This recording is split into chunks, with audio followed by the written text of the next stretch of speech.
Good evening, everybody. Can you hear me? I'm not sure if you can hear me. Let me know. Give me a thumbs up. Let me know right away if you can hear me. I feel like I might be having some audio issues, but I want to know. So please let me know right away. Can you hear me? Because I was not hearing the music when I was coming on, but I don't know if it's a headphone issue. Um, so we are live. I'm very excited to be with you, but I just want to make sure that you can actually hear me. So as you're coming in the stream, could you please let me know if you can hear me? Um, so I'm not 100% sure if it's an audio issue on my end, if everything is good, but we are live. I just don't know if I am audible. But anyway, we're going to talk as people come in. Um, we'll just check in with everybody as you arrive.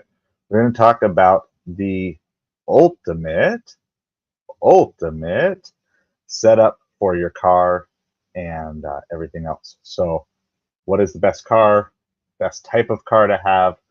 What are the things that you need to take care of with your car? And we'll talk about some things.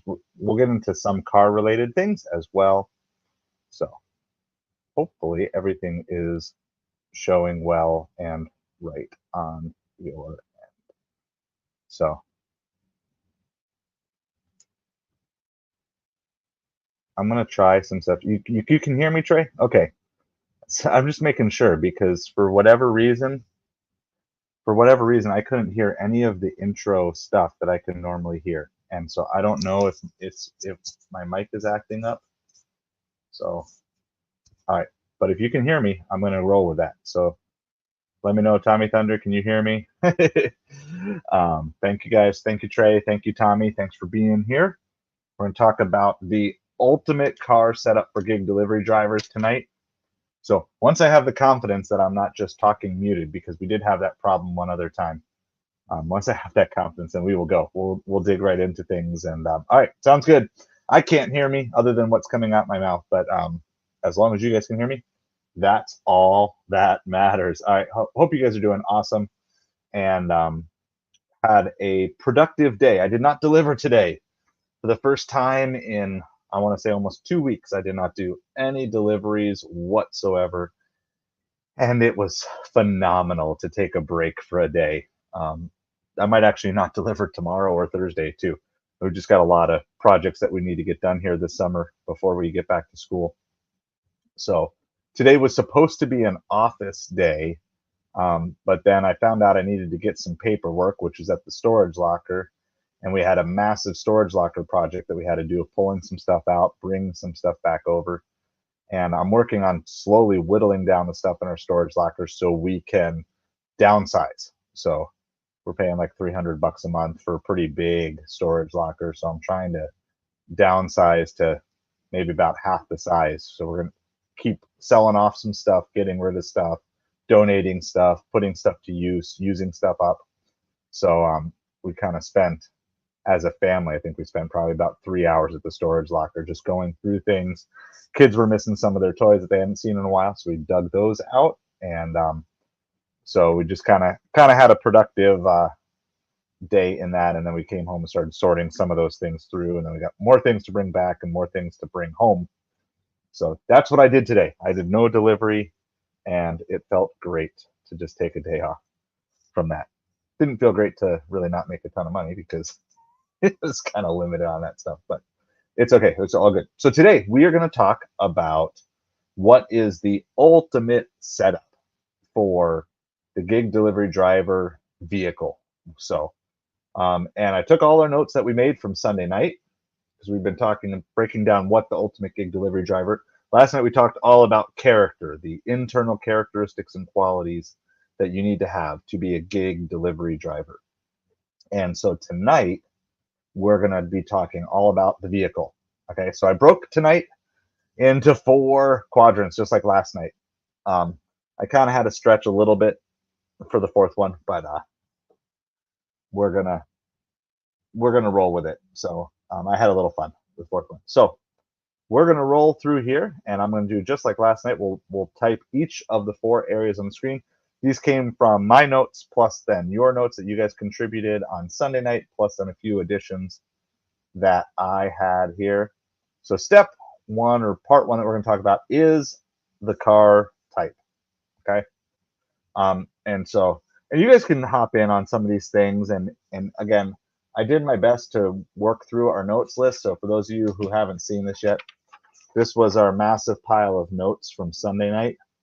And I didn't even have a car category when I started on Sunday night. And I realized as we were talking, about a quarter of the things we were talking about were specifically car related. Hey Kaylee, how's it going? I did not go live earlier today. This is just now. This is just the first time I've been live today. I did not do any delivery today. I stayed at home. Well, I didn't stay at home. I was at the storage locker working on some stuff. So all you missed was about 6 minutes of me asking if my sound was actually good. So you're good. You didn't miss anything crazy today. So we just did a storage locker cleaning day. So car type, it's the first step that we're going to talk about. The first category we're going to talk about tonight. You can tell I didn't deliver tonight because I have glasses on. I always wear that. Oh, you meant yeah. Well, you're here now. That's the most important thing. We just concerned. So the kind of the consensus and these some of these things, I think last night was more like, yeah, we would all be in agreement on everything. On some of these things we're going to talk about tonight, there's going to maybe be some debate on certain things. Hey Kat, how's it going tonight? Hope that you're doing well. I did not deliver today, so today was a day off ish. Still worked on projects, but a day off from normal stuff. So the consensus in the group on Sunday was a small to mid-size SUV. A small to mid-size SUV. You want something, and I think especially if you're doing like Instacart, that you can easily handle a pretty decent size load. You also want to be able to separate out 2 or 3 orders fairly easily. You want to have an opportunity to fold a seat down. Okay, so I'm running a Pontiac Vibe right now, which most of you guys know. And a Pontiac Vibe is kind of like a station wagon. And I would say that that is too small to be the ideal gig delivery vehicle. And not saying that I don't make it work. I do. I've gotten 12 cases of Costco water in that sucker. Okay. So I will make it work. And there's only been once or twice where I've had to actually like decline an order because I didn't have enough space. But I can tell you on a fairly regular basis, it would be significantly easier if I had a small to mid-size SUV. Now, on the other side, I don't think you want to go too large, especially when you're dealing with certain tight parking lots, when you're dealing with just lots of times it's just you want to get in and out as quick as possible. And if you have to drive a little extra or park a little further away because you've got too big of a vehicle, like I don't think you want to be, driving a Tesla Cybertruck, or a Hummer. Okay, beyond the fact of the wear and tear on the vehicle, but just something that big, or a super lifted truck. There's just certain things I don't think you want to do. So I think you want, if it's too small, you're going to really feel limited with things. But if it gets too large, I think it's going to limit you on some of the other areas. So I think that small to mid-size SUV. I've owned like a Chevy Equinox before. I'm trying to remember what Lisa said. Was it a Subaru Forester? Was that kind of like, I think that's what she said. So feel free to chime in if you kind of disagree. But I would say for the ideal gig delivery worker, small to mid-size SUV. Now, obviously, there are gig delivery driving things, um, and opportunities that can even involve things like a cargo van and different things. I actually have a cargo van that I'm hopefully selling this week because it's just been kind of sitting doing nothing for a year and a half. And not that I don't love it, but I would rather just sell it and rent a cargo van when I need it. It just is easier than paying insurance on it monthly. So, but there are gig delivery work that you can do with that. There's gig delivery work you can do with pickup trucks, especially some of these bulkier pickups that you can do from Home Depot, Lowe's, as well as some of the larger delivery services and stuff like that. So if you're in a particular niche that is defined by a better vehicle, certainly like investigate that. But I would say for the average DoorDash, Uber Eats, Instacart, Grubhub, Shipt driver, um, a small to mid-size SUV, I think was kind of the consensus. So doesn't mean you can't start with something else, because I do not have a small to mid-size SUV, USB. I've got a station wagon. All right. So then some of these things can go into one category or another. But I put a few things here that I think fit into kind of the definition of a car type here. Yeah, no payments would be ideal as well. Yeah, um, because yeah, you know, that's definitely part of making money. So I agree with that, Kaylee. That's so totally awesome. Yet yeah, you want to be in that situation with no car payments. Trey, I think that could work. For starting, no problem. I think your issue would sometimes be if you were dealing with weather stuff, but if you've got the cover, it would work. I don't see many delivery drivers using a pickup, but I think you can make it work in most situations as long as you have waterproofing in the trunk. Got in from the lake today, Kat. Awesome. Sounds like a great day. So I threw a few more things on here. One I would say is you want a car that's new, but not too new. Okay. So I'm driving a 2004 Pontiac Vibe that has over 200,000 miles on it. I think that one of the things that I've run into is I've had lots of maintenance and repair because it's just a car with 200,000 miles on it. And so I think it would be better to have something that's a little newer. Okay. But you also don't want to be driving a car you just bought off the lot and be driving that around everywhere either. As nice as that might be, your depreciation on that car is going to be just crazy. I mean, I think it's reasonable if you're doing this 60 hours a week. I mean, we always just talk about dollars per mile. If it's $1 per mile and you're averaging $20 an hour and you're driving 60 hours a week, that's 1,200 miles a week. And you do that times 52 weeks, that's 50,000 miles a year. So a car that you just are driving off the lot, if you're doing this like super full time, your depreciation is going to be crazy. So I think you want to find this balance of you want a car that has some of the newer conveniences, but at the same time is not too new that you're just getting smoked on the depreciation of their car. So a couple of things that I would say would be in the ideal, you would want a car, again, ideally, you don't have to have these things to start with, and I don't have them all now. Okay. A car with a backup camera. Now, I debated putting this in safety, but there's practicality there too. I mean, it is safety, but there's just a lot of times that I find if you can safely and easily back into parking spaces, it makes it so much easier to get out because you're just not worried about people running out behind you. I feel like it's easier to back into a lot of parking spaces than others. So I have had cars with that backup cameras, and I do not have one now, and I certainly miss it. And there are times that I don't back in simply because it's just a little too dicey to do that. So I think ideally you'd want a car that has a backup camera. I think ideally you would want a car that has Bluetooth or hands-free, or you have a way to do that otherwise, which some of that we'll talk about in other equipment and stuff like that. But certainly the ability to have some of that. And again, some of these things will cross over into safety, and then we have other things, that are on the safety side that could also be in the car type side. So it was a little hard to. I just drew a line where I thought it made the most sense. So kind of like just some basic things that you would want to have.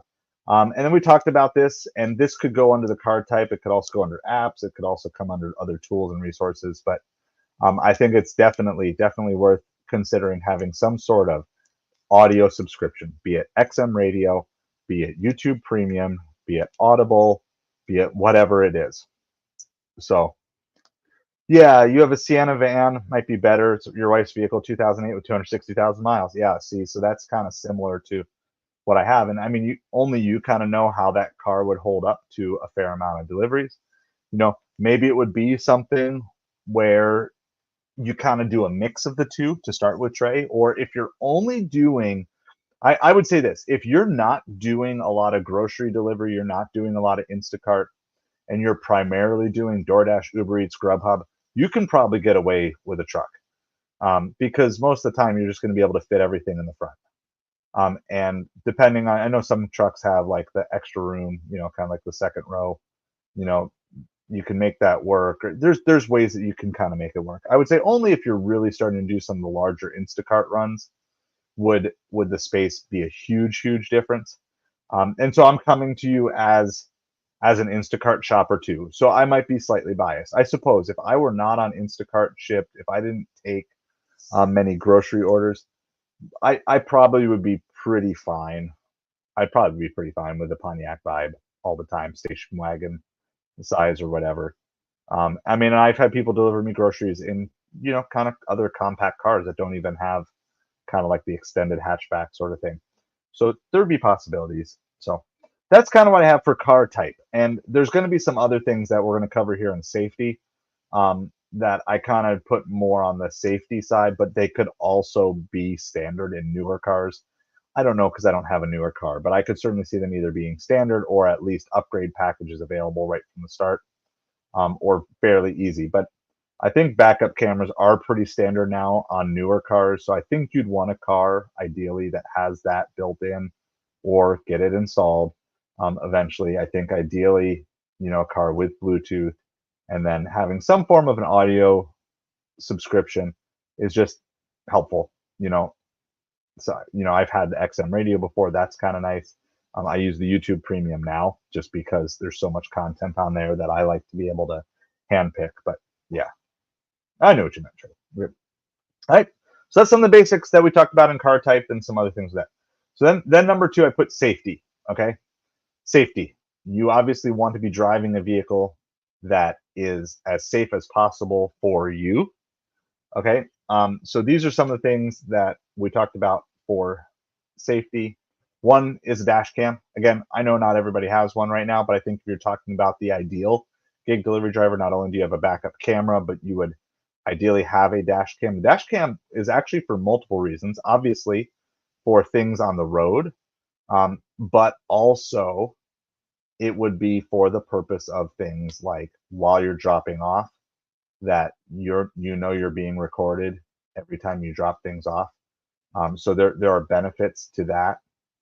Um, by the way, under car type, I didn't write this down, but I kind of just thought about this too. I think in a lot of places, both hot and cold, remote start would probably be on the list of ideal basic car type features, whether you add it on later or whether it comes standard or whether you pay up for it when you get it. But a remote start I know is helpful in hot weather. And of course, I've lived in cold weather up in Minnesota. Remote start is just really nice when, you can start your car. I'm thinking especially after it's been sitting in a parking lot for a half an hour in the sun or in the cold. You can start the car as you walk out of the store, and that way it's going in. Oh yeah, sorry, I forgot to update here. Safety. All right, so that's kind of going back from that, but I'm adding that back here. So safety. So dash cam. Okay. Then we had things, and some of these things you can buy as tools that are all in one, but like a seatbelt cutter, a window cracker. Okay, so in case you don't know, these are actual things. Like these aren't just made up things. So your seatbelt cutter is in case you were to ever get into an accident, and the seatbelt, or were somehow in the kind of that taut position, you weren't able to actually undo your seatbelt, or the seatbelt connector got messed up in some way. You can actually have one. So I have one that I keep in the side of my car. If I was really prepared, which is funny because I had more time than normal today, I should have brought some of these things in. And I think this is definitely one of those. I think probably this whole series I'm going to make as a long form video series too, because I'm still kind of taking notes and learning from you guys. Um, but a seatbelt cutter and then a window cracker. So if you don't know, you have tempered glass on car windows. And so the way tempered glass works is it is very strong against general pressure. And it's also meant to kind of shatter and not into big pieces and stuff. It's meant to kind of shatter into smaller pieces. But tempered glass is very ineffective against a very direct punch in a small place. So basically, what a seatbelt or what a window cracker, and there's probably an official name for this. So if you know the official name, let me know. But like a window cracker, it will have a large point of pressure that'll go against the window to crack it to let you out. And this could be if you're stuck, um, if you for some reason ended up in water or underwater, you need to crack your window or whatever. Again, these are tools that you hope that you don't need, but you would want to have available if you did that. This might sound like common sense, but not every car, especially older beater cars, have this with them. A spare tire. You want to have a spare tire on you so you can quickly get to where you need to be. An air pump. And again, some of these things you can get all in one. These next two I have as an all in one. I have both as an individual air pump, but I also have an air pump that is available on a battery jump start. So I have a portable battery that I can use to jumpstart my car. It's got enough charge to do that. It has enough charge to charge my cell phone in an emergency. You can even run some basic electronics off of it for a short period of time. When the hurricane hit down here the last time, I had it all charged up, and it didn't give me hours and hours like a generator, but it gave me a couple hours while I was able to turn it on. And we actually, because the internet itself hadn't gone out, just the power, we actually had the internet for a short period of time. And so we were able to sparingly use that over, the first part of the hurricane until the battery ran out. But it was certainly helpful to have like that. And I've had it in my car, and I've had to jump my own car before. And so then you're not reliant on finding another person helpful, which was really nice because one time my car battery died while I was in someone's driveway after a drop off. So some sort of a quick way to pump up your tires so you can either get to a tire place or you can get to a gas station or you can just get home. A battery jump. These are all things that are kind of helpful for you to do. I don't think you need to get every single one of those things. And then another area, as I'm just kind of writing this down, is weather related tools. So this will depend on where you live, right? But it can be things like an ice scraper, either sand or cat litter, something like where if you get stuck on ice or snow, that you have a way to get some extra traction on that. So yeah, jumper cables, like if you don't have a portable battery, then for sure carry jumper cables because there have been times I've needed a jump and I've had people willing to give me a jump, but I don't actually have the jumper cables and neither did they. So you will find that a lot of situations people will be more than willing to bail you out, but you have to have the tool available to you. And I mean, if you're driving long enough, at some point in time, your battery or your alternator or whatever, something's going to give out where you're going to get stuck somewhere. And so you want to have the tools available as much as possible to get yourself free and get yourself home or get yourself to the tire place or get yourself to a no battery or whatever you need to do in that situation. So the idea isn't here that you're this auto mechanic who can fix any problem on the road at any time. If you can, that's great, and that's obviously a huge benefit. But the idea here is that you have all the basic things. You have the few things that you need in an emergency, um, and then you have all the basic things you need for. I don't want to say they're not emergencies, but they're kind of should be expected. You should expect at some point in time your battery is going to randomly die. You should expect at some point in time you're going to need to put air in your tires.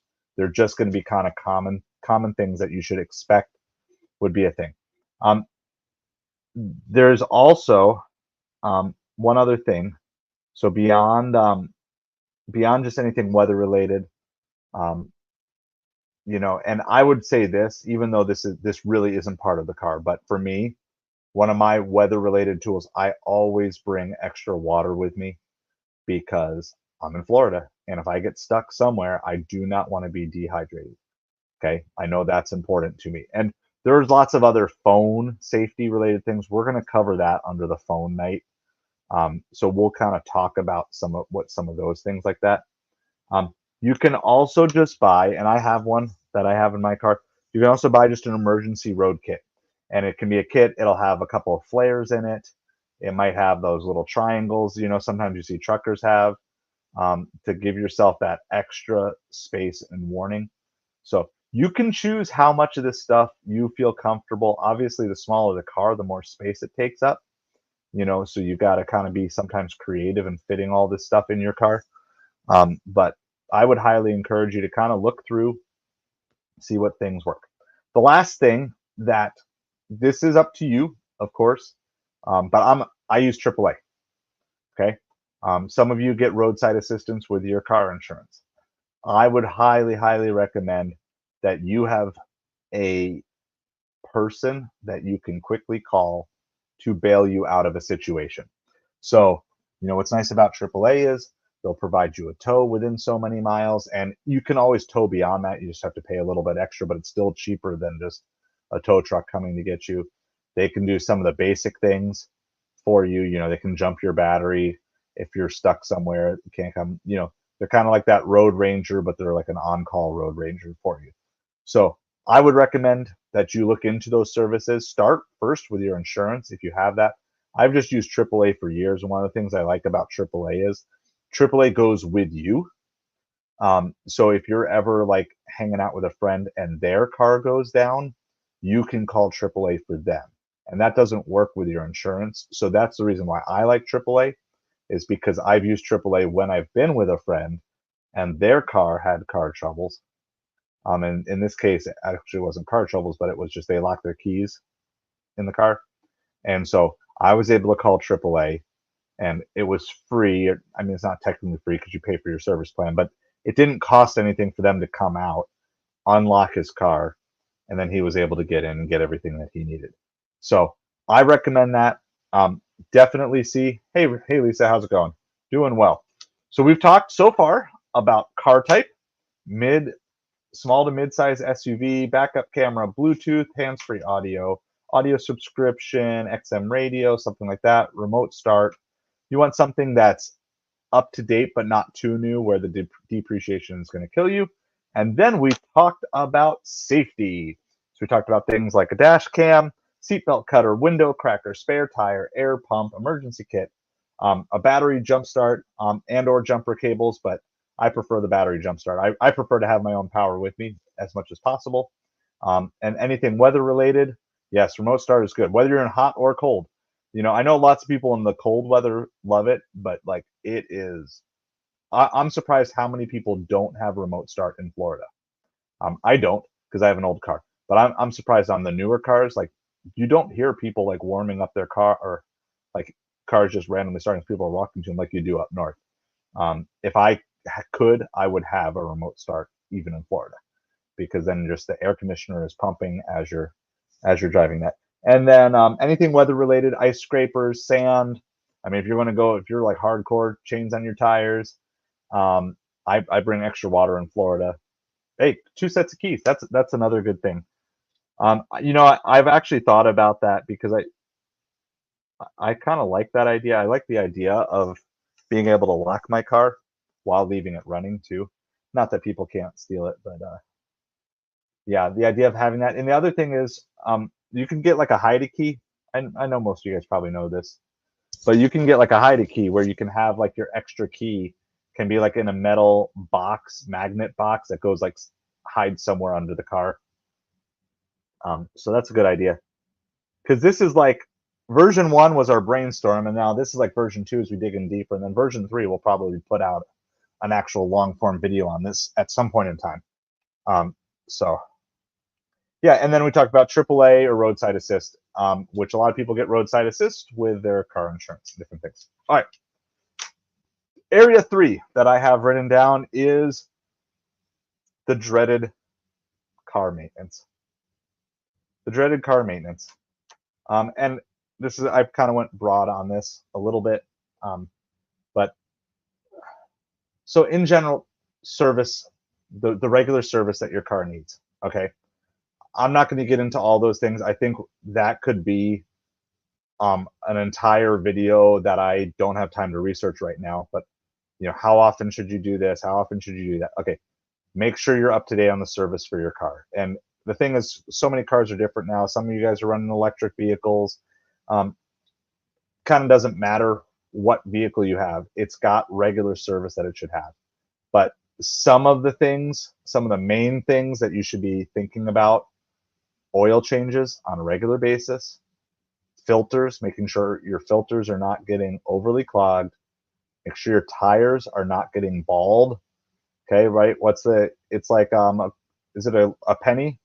And if you can see the top of Lincoln's head, that means it's time to replace your tires, I believe. Someone who knows a little bit, I think that's what it is. My tires were recently done, so I know I'm good for a while. But those are some of the basic things. And obviously, the more stuff you know how to do yourself, the better. But at the same time, is a quarter? All right, a quarter. Top of Washington's head on a quarter. The more stuff you know how to do yourself, the better. I recommend doing a walk around your car once a week. Especially when I got pulled over twice on the same delivery for a headlight out. I'm trying to do that more and more often, like at least once a week, and sometimes even once a shift. Once it gets dark out, I'll do a walk around because I don't trust my car lights anymore. But I would just do a general walk around your car, and like you should know kind of how your car is supposed to sound. This is for you non-car people. This is a simple thing. You know how your car is supposed to sound. You know how your car is supposed to feel. If it doesn't sound right and if it doesn't feel right, don't assume that everything's all right. Okay? That's this very simple way that I would recommend to you to handle your car maintenance. And I didn't update this yet. Sorry, car maintenance. And I think this is right. I looked this up before I went. I think I spelled maintenance right. If not, that's going to be really embarrassing because I looked it up before. Okay. So the regular service for your car, your oil changes, filters, tires. Trey says every day do a walk around. So level it up. So I'm just going to add that walk around every day. And just like if something doesn't sound right, if something doesn't feel right, something's probably not right. Okay. That's just probably the basics of how it is. Beyond carb, I don't know if I should put this in maintenance or safety or whatever, but insurance, make sure you have the insurance coverage that you need. Okay. That's going to vary so much from insurer to insurer that I can't really give you the absolute, this is the way it has to be. I'm just saying, make sure you have, hey, Trey, no, that's why, like, I appreciate you because, I'm not a car guy. Okay. And I think a lot of gig delivery drivers are not car people.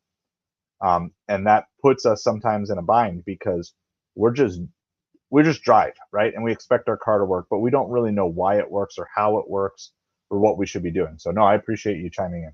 Okay. So insurance, make sure your insurance covers what you need it to cover. Okay. And that's on liability.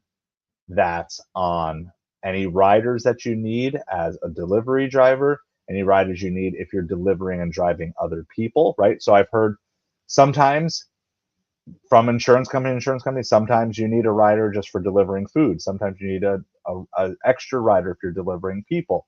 So if you're doing Uber, Lyft, you might need something else. Okay, you've got to figure out all the different possibilities. Make sure you know everything that you would possibly need to know for what you're doing to make sure that you are covered if something were to happen. Okay, so I'm not an insurance expert either. I'm not a car expert. I'm not an insurance expert. So I'm just giving you general principles here. So if you need full replacement on your car, make sure you're insured. Just make sure that if you get into a situation that you have what you need. Yeah. So everything, just do the research, ask the questions, pay the piper. Okay. It comes with the area. Okay. The last thing, and this is kind of my personal recommendation to you, above and beyond your personal emergency fund, I would highly recommend as the ultimate gig delivery driver that you have a $1,000 emergency fund ready to go for car repairs. And whether that's just a $1,000 credit card that you have on standby that you don't use for anything but car repairs, or I mean, ideally you have the $1,000 in cash to do that. Yeah, so exactly, Lisa, like listen to what Lisa's saying because this is the real deal. And like I said, I don't know where this belongs. This belongs more under safety or maintenance or whatever. So yep, exactly. So Caleb, this is This is like my above and beyond Dave Ramsey. So Dave Ramsey recommends, one of your first baby steps is to have a $1,000 emergency fund. I recommend, if you are a gig delivery driver who depends on your vehicle, that you have an additional $1,000 emergency fund for your car only. Okay. So if you are trying to baby step your way out of debt, okay, so I would recommend that it's like baby step one, but I'm adding in the side of hustle step 1A, which is you should have, because, and here's why, because the repairs that will come to your car, okay, the repairs that will come to your car are not, they're going to be an emergency, but they are to be expected. Okay. It should be expected that you're going to have a car repair up to $1,000 at any time, even if you have a newer vehicle. And it may go beyond that, and that's where your bonus emergency fund would kick in or whatever. But so it's, technically speaking, Dave Ramsey wouldn't call that an emergency fund. Yeah, 6 months is the goal eventually. Okay, so we got a couple different 6 months. So Lisa's saying it's an extra $50 for 6 months for the rideshare endorsement on that. Caleb's talking about Dave Ramsey's 6 months, which he says baby step one is the $1,000, and then eventually you want to get to a full 6 months emergency fund. But I'm assuming you're starting at the bottom here, because a lot of gig delivery drivers are not to the point of they have the full 6 months. A lot of gig delivery drivers are there, and they want to say, okay, well, what do we do? I think you should have your $1,000 emergency fund for general life, and then $1,000 additional emergency fund for your gig delivery work. Because if you don't have that, and then you have to miss a week of deliveries, or a week and a half, or 2 weeks, like, how are you going to make the money that you need to make to pay off it just has to be there. And here's a simple recommendation. Let's say you don't have anything right now. I would recommend just start saving up all your cash tips. Okay, save up all your cash tips as you start, like, because it might take you a little while to build up the $1,000. Save up your cash tips. Save up anything extra that you don't need to spend at the end of the week or at the end of the month, and just throw that until you have that $1,000 set aside in your 6-month emergency fund. So Caleb, whether or not you set aside money for a new car, that's going to depend 100% on your personal financial situation. Okay. So I don't think you should probably be driving. I see a lot of gig delivery drivers who are driving new cars, and I haven't researched it, but I find it hard to believe that that's worth it. I just think you're going to put too many miles on. Maybe if you're Instacart only, maybe that you could make that work, because your miles on Instacart only should be less than if you're doing other ones. But and again, as your savings builds, like, our plan here is we're not going to go from a 04 Pontiac Vibe. I think actually step two would be, if you're a single car, I think your next car step is to go to 2 cars. Okay, if you have 2 cars, then if one is out of service, then you can keep going with the second car. So that's our family goal. Okay, our family goal is to move from being a 1-car family to a 2-car family, and the second car will be a little bit nicer than the Vibe, and it will be primarily our family car. But when or if the Vibe goes in the shop, then I'll still have a backup car that I can use for delivery, right? Because now, if the car is in the shop, then I miss out on delivery. So having 2 cars would help with that. Okay, so that would be the plan. And then my plan eventually, as I keep increasing the income, will be to leapfrog. So I will, at some point in time, want to take the Vibe and get the $200 or $300 that it's worth, and the money that's saved up beyond that, and buy something. So let's say I'm going to just pick out imaginary cars. These have nothing to do with anything. So I got a 2004 Pontiac Vibe. Maybe our next vehicle would be something like a 2014 Chevy Equinox. Okay, that would be the family car, and it would be like a mid-size SUV. Okay, When we're done with the Vibe, I would take the Vibe, trade it in, get whatever I can out of it. You know how that goes. And then maybe upgrade, and this might be 2 or 3 years later, upgrade to say a 2017 or a 2018. And that becomes the new family car.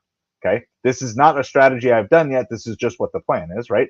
And that becomes the new family car. And then that old 2014 becomes the new delivery car. And you kind of drive that into the ground until you're ready to make the next upgrade, and you trade in the 2014. And then maybe at that point, I'm ready to get a 2020.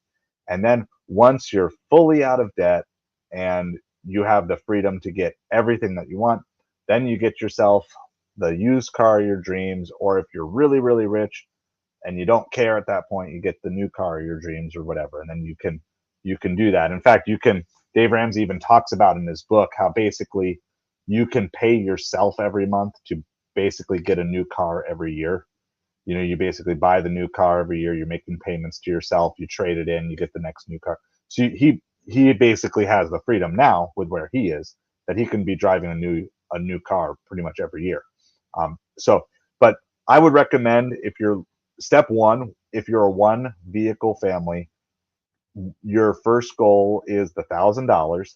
Your second goal is get a second vehicle. Okay. And whatever is the worst of the two vehicle, that's your rideshare vehicle, that's your delivery vehicle, that's your whatever.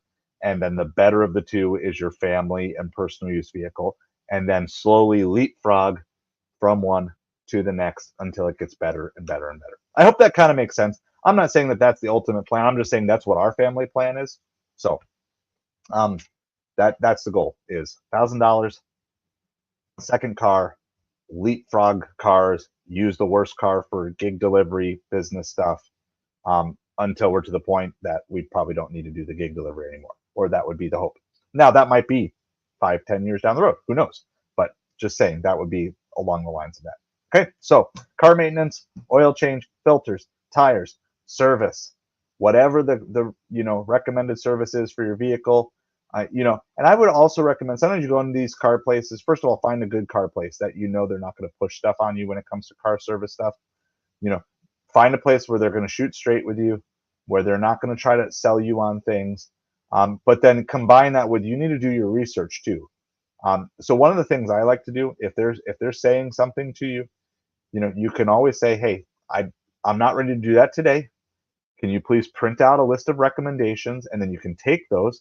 And then if there's anything you're not familiar with, either talk to a car guy that you know, or a car girl, right? Talk to a car person. Or if you're still not sure, or you don't know someone who's really good at cars, start doing some research online, watch some YouTube videos, read your car manual, figure out what you need to do. Okay, so I'm not saying to pay for stuff you don't need, but I'm also saying don't neglect things to save money, because in the end it's just going to cost you money. Okay, $1,000 emergency fund, insurance. Make sure you know what it is that you want to have for you, and then we're gonna go with Trey's suggestion: do the walk around every single day. All right, the last category, I kind of stretched a little bit. On this, is the professionalism category, and I didn't have too much for this, so I don't know if this is a fair enough category to have. I really only have like 2 real things and then a funny thing in here. Okay. Well, it's kind of 2, but there's like 1A and 1B. Okay. Here's what I have under professionalism. And if you guys have other thoughts for this category, I would love to hear it, because I feel like I'm missing something here. But under professionalism, I have clean. Okay. And I think your car needs to be clean on a regular basis. Okay. First of all, you need to clean the inside. And honestly, I think that means as much, if not more, than cleaning the outside of your car. Now, obviously, if you're driving through mud and dust and dirt all the time, then outside is super important too. But we did a cleaning day of our car yesterday, and we just took the shop vac out. My 2 older kids, if you're one of our paid Patreons, you got to see some of our pictures of us going out there and sweating. But we did the full cleaning, because it had been a while since we'd done a full cleaning.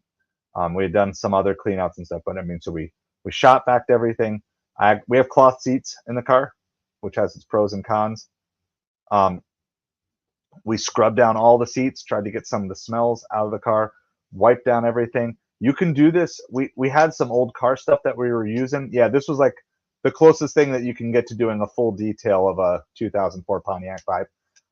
By the way, for those of you who don't like the chemical thing, um, research it to make sure everything's good with your vehicle. But what we used on like our dash and kind of all like the vinyl stuff, ain't no leather in this puppy, okay? But we just did a mix of olive oil, vinegar, and a little bit of lemon. What is that called? Essential oil, lemon essential oil. And so if you don't like smelling all those chemicals, sorry, I keep forgetting to up this. Professionalism. Got my tools on here. I'm not even using it. Okay. But I've used that. I use that for the cargo van when I cleaned it out too. Obviously, you don't want to be spraying the olive oil stuff up on your window and getting all smeary and stuff. But it does a really good job. So it's a way if you want to stick with more natural ingredients for cleaning your car, that you can do that. Like I said, we have cloth seats, so we took soapy water to that, took a shop vac, got as much stuff as we can out, and then normally we've been out of habit a little bit, but we're getting back in habit. Normally we'll clean the car once a week. This is a side note that we'll get into another time, but since we're already talking about cleaning, I make sure that I do a full cleaning of my bags once a week as well. Sometimes you have to wipe them out, clean them out mid shift because there's a spill or different things, but I do a full cleaning. And it's not always me. A lot of times it's my wife who ends up doing it while I'm working on other projects. But we'll make sure all the bags, our cooler, everything gets a full clean, at least once a week. Sometimes it's once a shift or even more often, just to make sure that we're keeping everything sanitized and everything. But your car doesn't need to be beautiful on the inside, but it shouldn't be as bad as mine looked recently. So that's why we did it, why we took it on. That's kind of inspired by the Sunday night thing. So clean the inside, clean the outside. Um, Depending on how nice the car is, some places, so have unlimited car washes, right? You can buy like a car wash plan, and it's like, I don't know, I think it's something like $30 a month or something like that, $20 a month, depends on probably where you are. 20 to $30 a month, you can just go through and do unlimited car washes. I think especially if you are doing Uber, Lyft, rideshare stuff, especially there, then obviously the inside matters, but the outside matters as well. When you're pulling up, it should look good. But your car should never get to the point where it's, and probably, Caleb, I don't drive for Uber and Lyft, but I'm just saying, even if it's a requirement, like how often? As often as you can. And I mean, if I were an Uber Lyft driver, I would just pay the whatever it is. I'd find the car wash in town that's unlimited, and I would just probably take it through at the beginning of every shift. I would just do that on a regular basis. And so if you are in the position to do so, you can certainly pay someone to do this, but all this stuff is stuff that you can easily do yourself. A good little shop vac. I recommend going with like a higher power thing. We've tried hand vacs for our car, but at least with 3 kids and food delivery and a beach, like a little handheld vac just doesn't seem to keep up for us. So I've got like kind of a little shop vac thing that I use. Um, it's up to you, but most of these things that you can do. All right. Also, so inside, outside cleaning your car. So it's like 1A, 1B. All right. Number 2. Um, this might kind of sound silly, but I see this a lot with gig delivery drivers. Your car shouldn't be noisy. Now, a couple things here. One, if your car is noisy because there's a maintenance issue, then you need to get it fixed. Okay, if you've got a noisy car because you got squeaky brakes, because your muffler is detached, there's that type of noisy. The other side of professionalism is, look, I'm glad that you're listening to music or you're listening to an audio book or whatever, but your car should not be blaring audio as you're pulling up to deliver an order. Okay, so make sure you're thinking about things. And so if I'm listening to the radio, anytime I get close to the drop off, I turn the radio down. Most of the time I'm listening to things on my headphones, so it's not as big of a deal, but your car should not be noisy. All right. So I don't know if you guys have any other things for professionalism. The last thing I put on just as a joke, because you guys who have watched some of the live ride-alongs know, not all of my car windows are working. So I just said you should have working car windows because that's an issue with my car. So it's people always kind of look at me funny when I just open my car door instead of rolling down a window. I'm like, if I roll down this window, there is a 75% chance it's not going to roll up again. So I only roll down my window for police officers when I get pulled over. Everybody else, I'm opening the door. So I open the door to gate guards. I open the door when I'm delivering food. Now the passenger front window works pretty well. Um, so that's I will roll that down for handing food out to customers who come to that side. And I find a lot of customers feel comfortable coming to that side. And I'm good with that too. But yeah, so I was just joking about having working windows, but your car is what your car is, and it's not going to be what it's not. So I don't know if you guys have any other tips for professionalism, or if you have any other thoughts on anything car or anything I missed from any of the categories we talked about. I'm going to just fly through it really, really fast for anyone who missed it or is catching up on replay or whatever.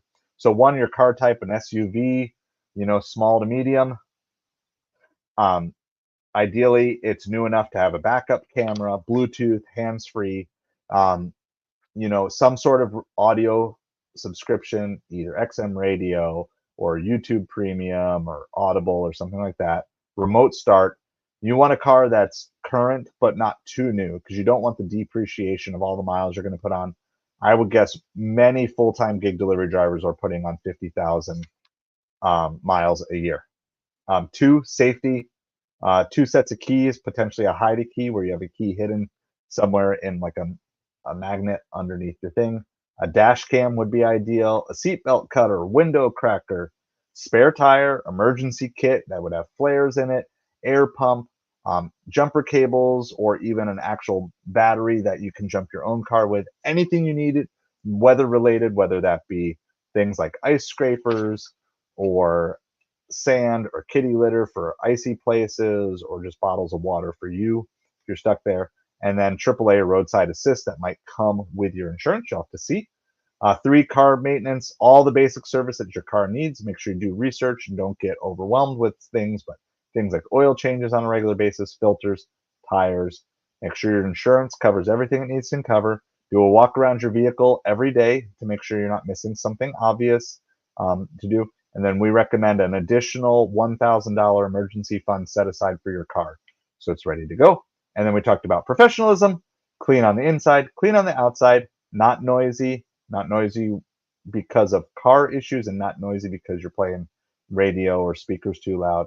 And then we joked about the working windows. So that's the quick synopsis. Welcome, Eli. Glad that you are here. We're actually to the point where we share, what are you drinking tonight? And I've got one of my favorite drinks.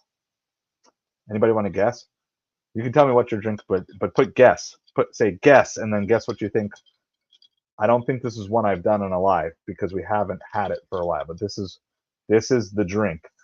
If you want to win me over as your friend, you're just drinking your spit. Water, lemonade. So if you're actually guessing what I'm drinking, put guess first, so I know it's what you're guessing. Give you a few seconds.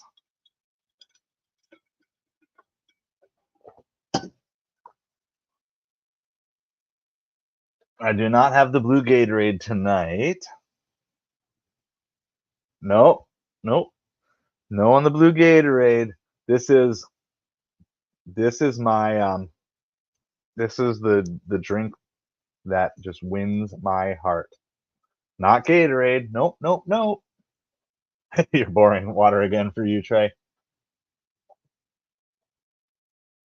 I haven't seen it yet. I haven't talked about it too much, but this is not iced coffee. Iced coffee is probably like around a close second to it. Baja Blast is a very, very good guess. I just don't drink much soda anymore.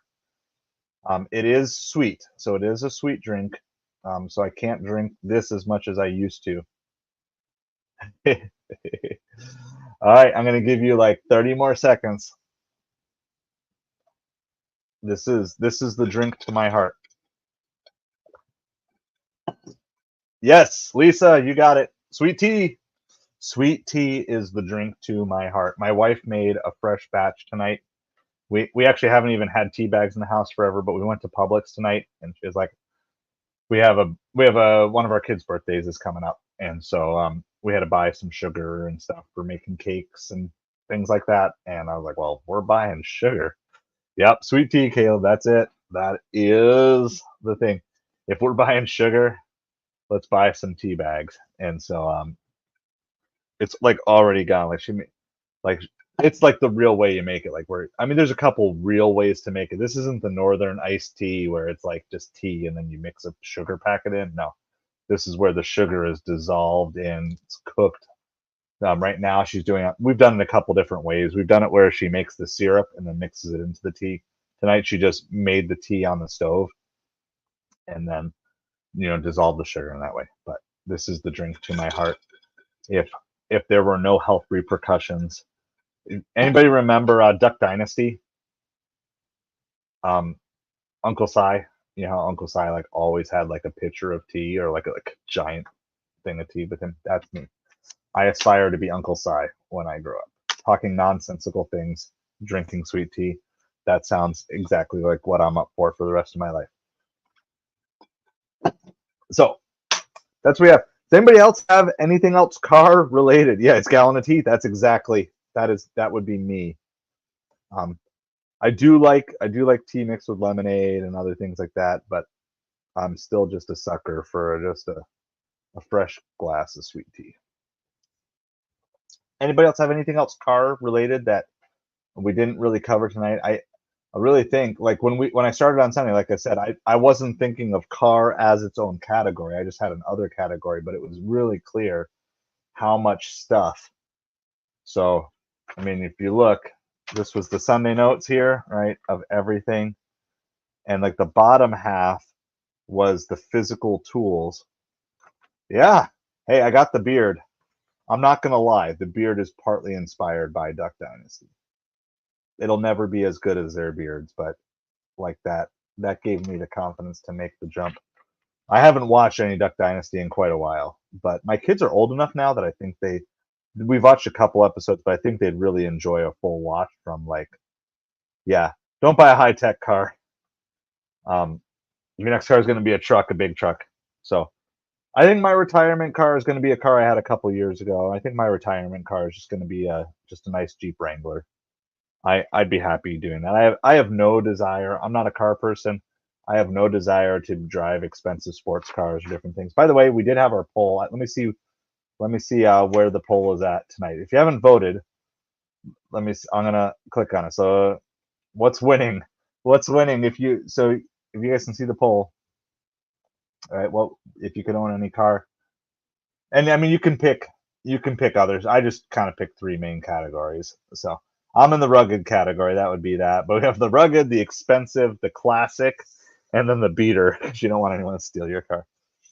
So I currently have the beater, but I would just love to have. Not that I really ever go off roading. I just want to have a car that feels like I could take it off road.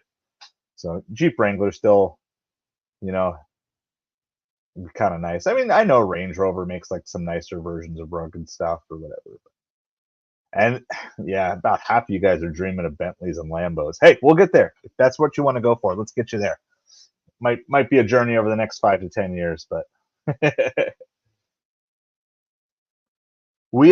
so we had a Jeep Wrangler. We leased one for a few years. That was probably one of my poor financial decisions that led us into some of our debt stuff. I'm not saying don't lease. I'm just saying for us, it, it wasn't even the leasing per se. It was the lease mixed in with some other things that kind of got us in a thing. And the worst part about it was like when the lease was up, because our financial situation had taken a turn and we didn't have the money to turn into another vehicle at that time. So that was really, whereas had we just taken that money and even if we had financed a used car over those 3 years, at least we would have still had a car at the end. So I'm not saying don't lease. There are certain situations where it is advantageous to get a lease. But in our situation, part of our reason that we got there was because when our lease ran out, because our financial situation had taken a turn. I mean, we leased the thing. Our lease started in January of 2020, and of course, you guys all know what happened with 2020. Um, I'm sure there are a variety of opinions as to what 2020 was really all about, and we're not going to dig into that here.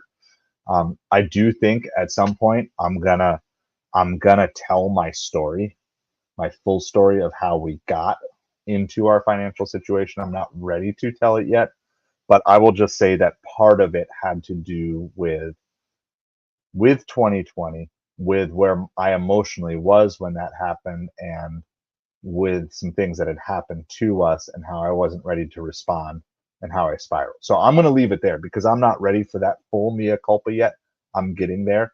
I'm building to that, but I want to save that story for when I believe it will have the most impact on this channel, and that I'm ready and in a position to handle the full of it, because you know it's an important story to tell, but I believe it's a story I need to tell at the right time.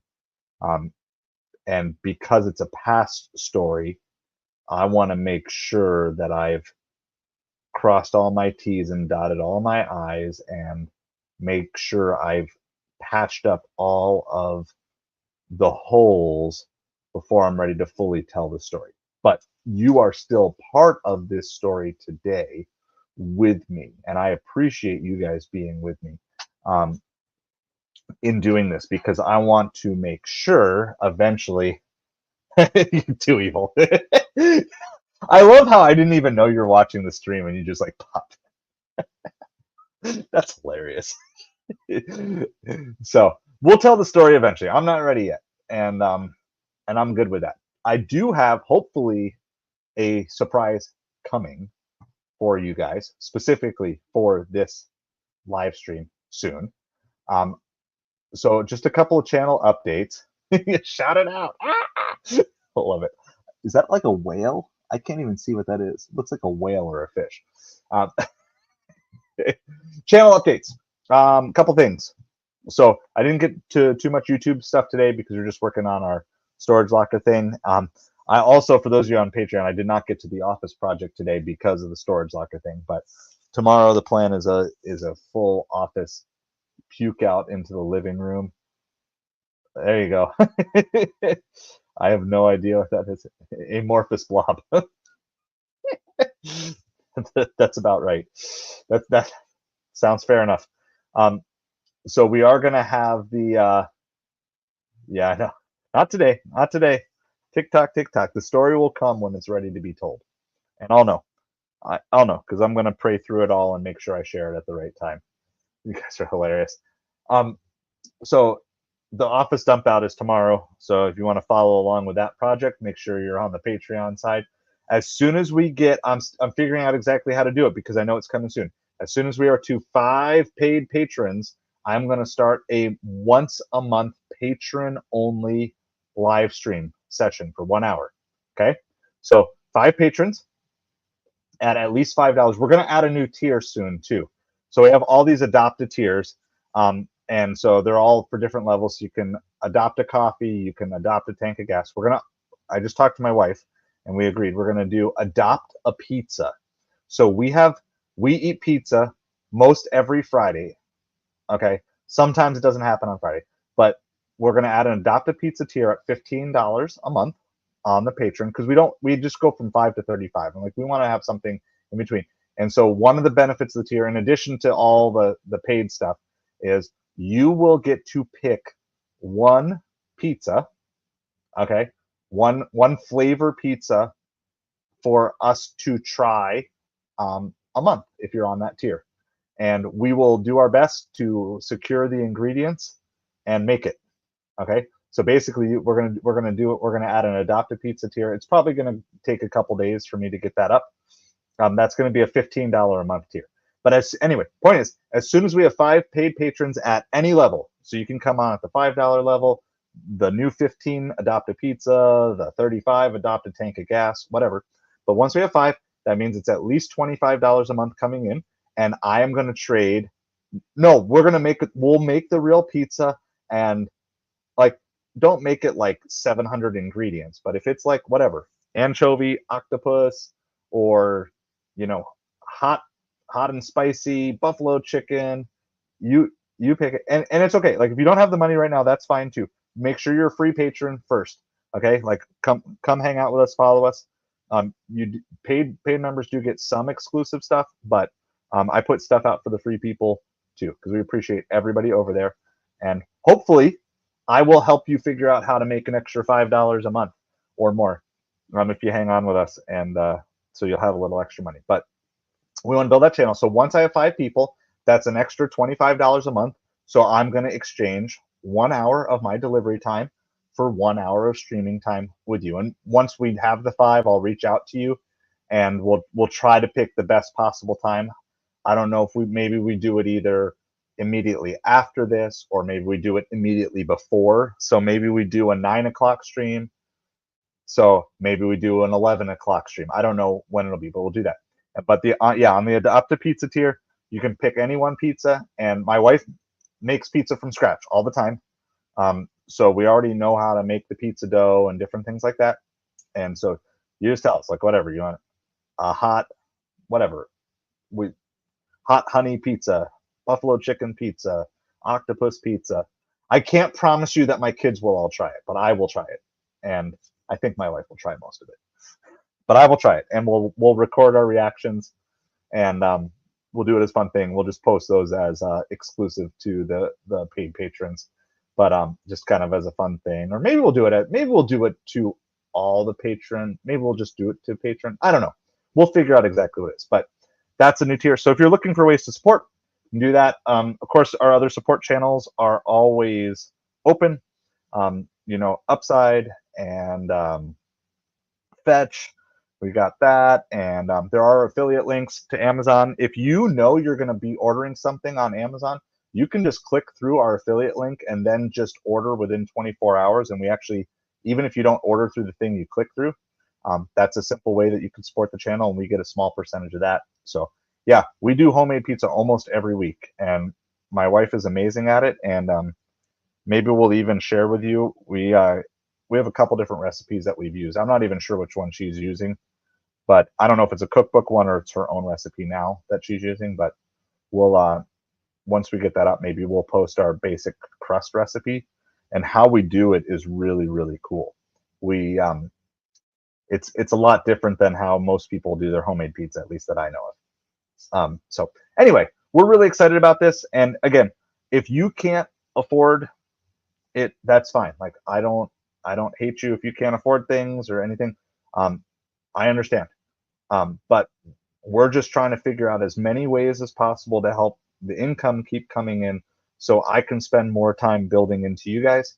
And so absolutely, like, we're just going to keep working with you. And I understand not everybody is in that position to afford it. That's when you take on a channel that's helping people move from broke, and people are starting with like debt and different things like that. I understand. Like, it's might be a slow build for some of you guys, and that's fine. We understand. And if you get to the point where you want to support us financially, that's great. If not, I'm gonna give away as much as I possibly can for free. Okay, I'm gonna give, and I'm trying my best to show you, and be consistent with all the things that I'm doing. I don't have it all perfected. I'm still working on scheduling. I think we're gonna dig into time management next week, because I need it. I need to learn some time management stuff with the school year starting soon, which I know it's not soon for all of you, but here we start like pretty early August. By like the 10th or 12th of August we start. So we have like about a month left. So I need to learn more on time management. So I think we're going to dig into that next week. But we still have 2 more days here.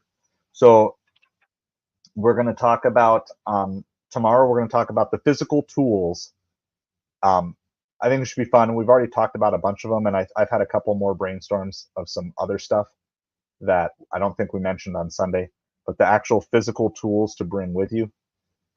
You guys and the emojis. The infinite money hack. We love it. So we're going to talk about the physical tools you need to be the ultimate gig delivery driver, and then on Thursday we're going to talk about phone and app stuff. So um, just give me the opportunity to prove to you that we are all in. We're not doing this for the money, but if money is coming in, then I can invest even more into you guys. So, but I'm going to give away as much as I possibly can for free, and everything that I possibly can do. And so I appreciate you. And honestly, some of the biggest things that you can do, you're actually doing right now because you're watching this stream, and you are adding watch hours to us. By the way, we haven't done a watch hour update, and this is kind of cool. And this has a lot to do because some of our live streams are now starting to count. We're like chipping through this. Eli, I'll explain that in a second. I covered that and I think I mentioned it on some live stream, but I don't know which one. So let me show you this, because this is really exciting to me. We are at, so just last week we were like in the low 1600s of watch hours. We're now at 1747 watch hours, and that's with a 5-day delay. So that goes back through the 4th of July, but that doesn't include, 3 or 4 days of live ride-alongs or anything like that. So we're closing in on 1250 watch hours to go. So that's where we started, and then so my goal is, what is it? I want to be at the 3,000 watch hours by the end of September. I mean, maybe we'll get there sooner, but the goal is the 3,000 by the end of September and 4,000 by the end of December. Okay, so those are the channel goals, and you spending time on here with me is a great way, and maybe the best way, to support the channel in our pursuit of monetizing it. And so I appreciate each and every one of you for every minute you watch, whether you are watching live or whether you're watching on replay. It does not matter. I appreciate each and every one of you, because I know some of you, all you can give right now is free, and that's fine, because that's all I can give right now is on free. But we're going to grow together. I'm going to do my absolute best, and we're just going to keep, like I've told you, every single dollar that comes in, I'm just pouring right back in to the channel in one way or another. So you guys saw on the live ride along yesterday that came along, we had new mounts. I would not buy a new mount if I was just driving for me. I don't care. Like, it doesn't matter. But if I'm driving for you guys, then the quality matters, and I want it to be better. So yes, likes, thumbs ups, all those things. What I like about this too, when we're doing this horizontal live stream through StreamYard, it actually, I like the fact in this format that it's harder for new people to find this format. The live ride-alongs, I like being in the vertical where we have tons of people hopping in and out. That's great for that format. For this format where we're digging in a little bit deeper, and I mean, you guys would be amazed. These streams get just as many watches the next day as they do the current day.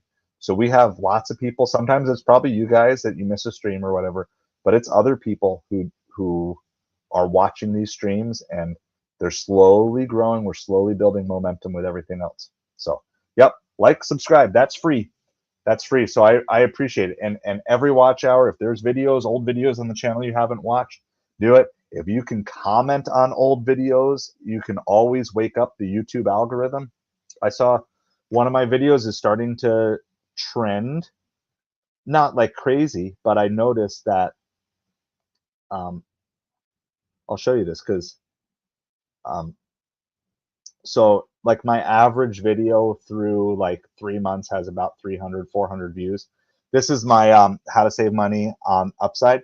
You see how, we talked about like making how-to videos, search-based videos. You can see how this video started out really slow, and actually below that light gray is like my average curve, but now you can see it's like that slow, steady growth. So this is why, if you are looking to start a YouTube channel, look for some search-based content as well. where did I get the idea to start a YouTube channel? So I've been fiddling with YouTube previously for the game that I helped create, Samurai Brothers. I always am ready to shamelessly pitch this, and I got to add a link to that down in the description so you guys have that. But here, let me just. It's also on eBay if you're more of an eBay person. But I'll just throw the Amazon link up just so you have it. I don't know. This is going to probably be a really long link. Oh, it's not too bad. Here's the game. So that's the game my business partner and I created. So we had done a lot of work, but I could not figure out how to make it work. And I just told my business partner, I said, I'm going to figure out how to make a YouTube channel work. And at some point in time, I'm coming back and we're going to really get the momentum going that we need for the Samurai Brothers channel. And so the Samurai Brothers YouTube channel still exists, but it's not active right now. But it's just there, just waiting. It's in hibernation, waiting for the thing.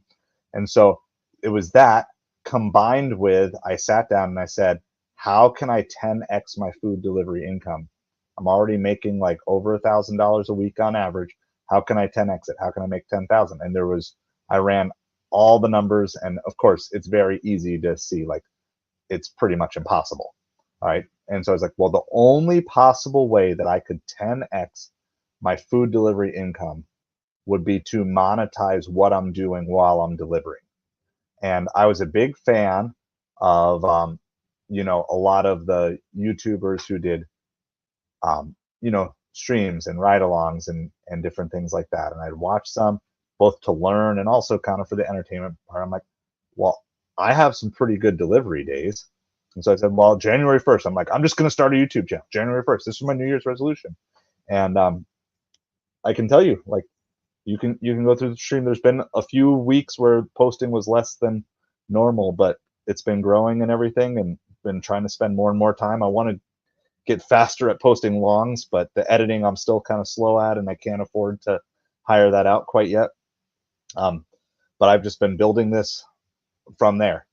And I was like, first day, January 1, I went out and I filmed my whole day, and I had a $500 day. Like, this is going to make me look awesome. And then Super Bowl Sunday was the big ride along I did, which was the 600 day. And I did that when, Trevor's Deliveries? He hadn't done, has he actually completed the 700 yet? I don't know.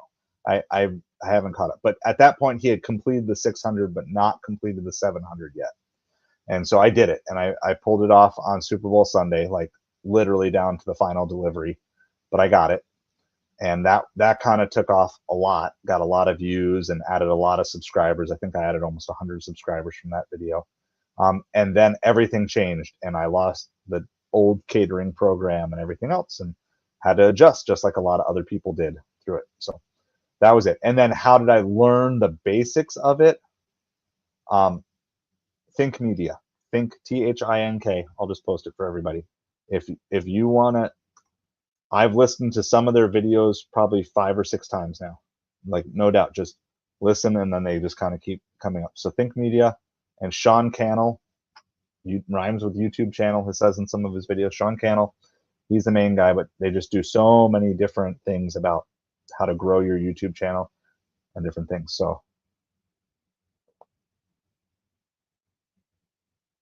hey Nathan, I appreciate that, and let me know. You watch some of the older, and I'm totally good with that. Like, I understand. Like, we've kind of moved into some other areas, and I appreciate the honesty. Like, I'm not offended by that.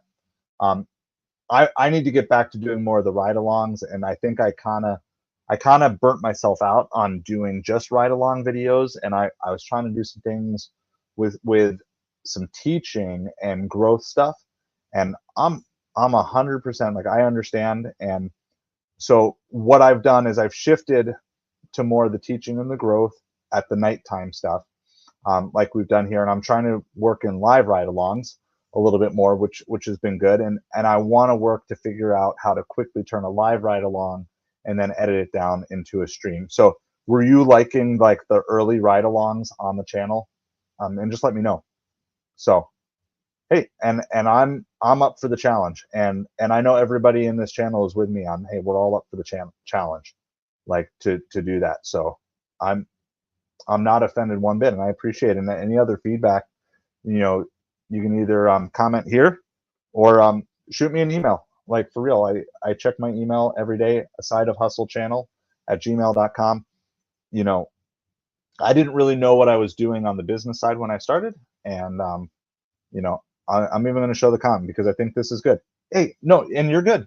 Like, yeah, I know I need to get back to doing ride-alongs better, and so 100%, and that's fair, and I appreciate you speaking up. And I mean, I'm even posting your comment here. I'm not upset with you or anything. Like, I appreciate the feedback, and I know, and I'm 100%. That's why, like, I want to dive into time management next week because I know I need to get better in figuring all these different things out. So thank you for hanging out.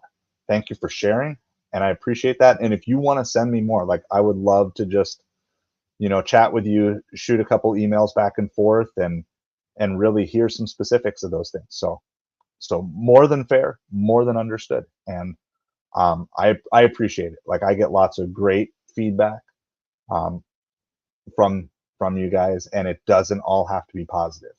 And I've told you that, and I think I said on stream a couple of weeks ago, like, keep challenging me. Okay, so it is all right. I'll just type it here. Okay, so this is the email. If maybe the link doesn't directly work, and I'll look into that, but you can just like copy and paste a side of hustle channel at gmail.com. And I know that works because I have gotten a couple of emails there. And I'm double checking all the spelling. Yep, a side of hustle channel at gmail.com. So shoot me an email if you want. I would love to chat, and I mean, as long as you're being constructive with, like, you know, and I'm not guaranteeing I'm going to do everything that you're saying, but I want to hear and I want to know where you're coming from. So I appreciate you, like, because I know that's kind of like, that's bold to come out and say that on a live stream, and so I appreciate it 100%. And I am working on some stuff, and yeah, I do think I got burned out with some of doing that, and I want to find a more sustainable way. And I think I'm kind of on the cusp of figuring that out, and I'm ready to do some more things. So yeah, and Kat, and I appreciate that too. And like, you guys are all awesome, and like, this is how we grow, right?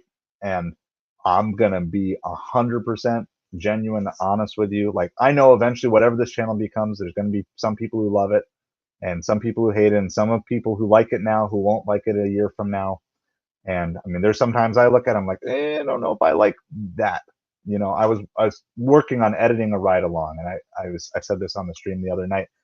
And I was like, my goodness, I don't think I meant to, but I sounded so depressed. It was like, I'm gonna have to voice over a bunch of stuff. Like, I want to use it since I filmed it, but I can just tell looking back, even though it was filmed like 6 or 8 weeks ago, I can tell there was growth in me from when I filmed it to when I went to edit it. Like, I can't I can't publish this the way it is without doing some major editing, because it doesn't represent even who I am anymore from 6 or 8 weeks ago, because of things that God has been doing in my life, because of the things that the channel has been experiencing, and the growth that we've been seeing. So yeah, no, I know some of the stuff that brought people in is definitely not there right now, and but I'm not giving up or quitting on it. I'm just like, we're gonna come back and we're gonna figure out how to do it even better. So basically, the plan is I'm gonna do. I want to take some of the live ride-alongs here, because it took me a couple of times to do it. I want to do the live ride-alongs, but then also screenshot all the orders like I would do if I was doing a tape, and then just edit down the live ride along footage, intersperse that. And I think that will be relatively easy, because I can just download the whole live ride along straight into like iMovie, cut anything I need to cut out, shrink my face down or whatever, and go from vertical to horizontal, interject all the screenshots and kind of do that. So basically, it might be like a 5-hour ride along, right, with you guys. But then I'll cut it down to 15 or 20 minutes. So yeah, Nathan, I hope you can figure out the email, and I would love to hear from you and like specifics. And I mean, I want to improve, and at the same time, like, but point out like the things that you did like as well, because I think maybe we can merge both things that we were doing that you liked with some things that you'd like to see, and but we all want to do it within the context of trying to bring a unique spin versus what everybody else in the gig world is kind of posting on YouTube. So I 100% appreciate you speaking out and sharing with me tonight. So do that. What we're going to do, because it's late, we're going to close in prayer. Again, I appreciate every single one of you. I don't know, does anyone have any updates on Dashing Maverick or Dashing Womble and health stuff? Because those are the only prayer requests I have written down.